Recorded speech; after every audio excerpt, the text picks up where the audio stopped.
বাউল নামের কলঙ্কিত বাউলদেরকে পরিহার করি এবং সামাজিকভাবে তাদেরকে যেন বয়কট করি এবং সেই সামাজিকভাবে তাদেরকে বয়কট করে এবং সামাজিকভাবে তাদেরকে পরিহার করে আমরা বাউল সমাজকে, এই লোকসঙ্গীত জগৎকে এবং ধারাবাহিকতা আলোকে পালা গানকে আমরা যেন সুস্থ সুন্দর একটি পরিবেশে বাতায়নে আমরা ফিরে আনতে পারি এবং সেটার মাধ্যমে আমরা আমাদের জাতীয় সংস্কৃতি, আমাদের কৃষ্টি কালচার আমরা যেন বিশ্ব দরবারে প্রতিষ্ঠিত প্রচার এবং প্রসার করতে পারি। সেই লালিত আমাদের বিভিন্ন সাধক শিরোমণি তাদের এই সৃষ্টি করা বাউল সঙ্গীতকে নস্যাৎ করার জন্য, নষ্ট করার জন্য, অপবিত্র করার জন্য কতিপয় কিছু অসাধু বাউল, নামধারী বাউল, লেবাসধারী বাউল, তারা এই বাউল গানের পবিত্রতাকে নষ্ট করছে কিছু গায়ক এবং গায়িকা। আমি দীর্ঘদিন যাবত এটার প্রতিবাদ করে যাচ্ছি যে আমরা এই বাউল সমাজকে কিভাবে রক্ষা করতে পারি, এই আধ্যাত্মিক সঙ্গীত পালা গানকে কিভাবে রক্ষা করতে পারি, এই বিষয়ের উপর আমার আলোচনা ছিল। সেই আলোচনা থেকে একটা কথাকে কেন্দ্র করে, সেই কথার আগে পরে কোনো কিছু না শুনে, আমাকে না জিজ্ঞেস করে তারা ঢালাওভাবে ফেসবুকের মাধ্যমে এসে তাদের মন গড়া বক্তব্য দিয়েছেন এবং সেই বক্তব্যগুলো আমাদের পারিবারিক ঐতিহ্য এবং আমাদের ব্যক্তি জীবনকে তারা অপমানিত করেছেন।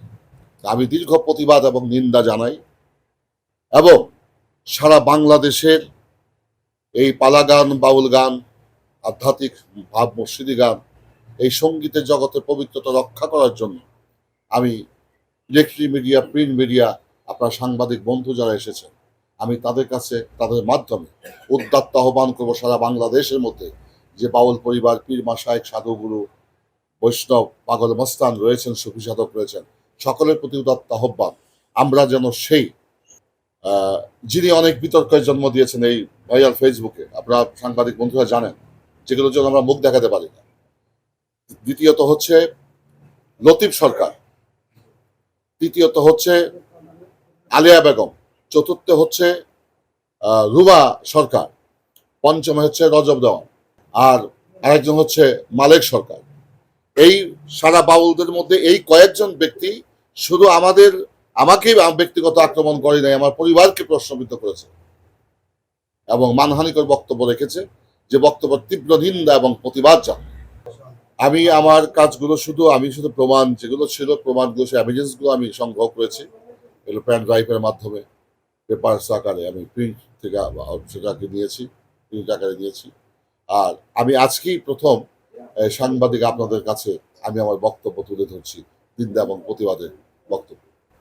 পদক্ষেপ থাকবে, আমার আহ্বান থাকবে যে বাংলা ভাষাভাষী মানুষ, আমরা বাংলাদেশি যারা আছি, রাজনৈতিকভাবে, সামাজিকভাবে যারা এই আমাদের হাজার বৎসরের ঐতিহ্য, আমাদের ইতিহাস ধারণ করে, আমাদের পবিত্র এই লোকসঙ্গীতের জগৎটাকে যারা কলুষিত করছে, তাদেরকে সামাজিকভাবে বয়কট করা হবে এবং আমরা যেন প্রতিটি মানুষ সুস্থ সাবলীলভাবে আমরা আমাদের বাংলার লোকসঙ্গীত, আমাদের দেশীয় লোক সংস্কৃতিকে আমরা ধারণ করে আমরা বিশ্ব দরবারে একটা সভ্য জাতি হিসাবে প্রতিষ্ঠিত হতে পারি।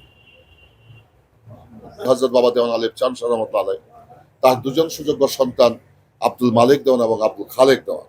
আমার পিতা হচ্ছেন মোহাম্মদ কবিরউদ্দিন দেওয়ান, চাচা হচ্ছেন মাখন দেওয়ান, সাধন দেওয়ান, কমল দেওয়ান, বাদল দেওয়ান, এরা হচ্ছে আমার চাচা।